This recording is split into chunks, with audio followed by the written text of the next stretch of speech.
সম্মানিত আর এগ্রো পেজের বন্ধুরা, আপনারা দেখেন আমাদের প্রজেক্টের কাজ স্টার্ট হয়ে গেছে। দেখেন আমাদের জমির বলি তোলা হচ্ছে, এগুলোতে আবার শুকিয়ে মালচিং দিয়ে দিব। দেখেন আমাদের কাজ চলমান স্টার্ট হয়ে গেছে। আজকে থেকে আরম্ভ করলাম। আমাদের আগাম করলা দিব এই দুটো জমিতে। এই দুটো জমি আমরা আজ থেকে প্রায় 15 দিন আগে আমরা এটা শেষ চাষাবাদ দিয়ে রাখছিলাম। এরপর আমরা এটাকে জলচুন এবং ব্লিচিং দিয়ে রাখছিলাম, জমিটা যাতে সব ধরনের জীবাণুমুক্ত হয়ে যায়। এই জন্য দেখেন আমাদের জমির মাটিগুলো আজকে উঠানো হচ্ছে। এই মাটিগুলো শুকানোর পরে আমরা এটাকে মালচিং ফিল্ম দিয়ে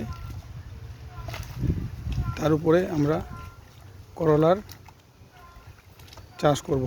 আধুনিক মানের করলা যেটা বলা হয় করলা। তো আপনারা আমাদের সাথে থাকবেন। এটা আগামী সিজনের আগাম করলার কাজ আমাদের শুরু হয়ে গেল আজকে থেকে। ধন্যবাদ।